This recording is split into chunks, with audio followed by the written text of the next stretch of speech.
আজ পর্যন্ত বাংলাদেশ জামাত ইসলামী দল আমাদের বাড়িতে 4 থেকে 5 বার গিয়েছে। কই এমন কোনো দলকে তো দেখি নাই। আমাদের সেই মফস্বল গ্রাম নোয়াখালী হাতি, আমরা নদীভাঙা অঞ্চল, ওনারা জানেন, আমাদের বাড়িতে ওনারা গিয়েছেন। কই অন্য কোনো দলকে তো দেখি নাই। ওনারা এখন বলে কি জানেন? সংস্কার নয়, নির্বাচন। ওনারা এখন এটা বলে, আরো বলে কি সংস্কারের নামে নামে নির্বাচনকে দীর্ঘায়িত করা।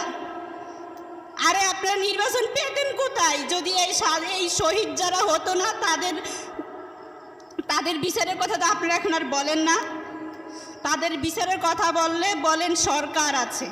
কই সরকারও তো এখন কোনো সিদ্ধান্ত নিতে পারছে না। এখনও যে শহীদ যারা হয়েছে তাদের রাষ্ট্রীয় স্বীকৃতি পর্যন্ত আপনারা দিতে চান না। আপনাদের এত বিরোধিতা কিসের? তাদেরকে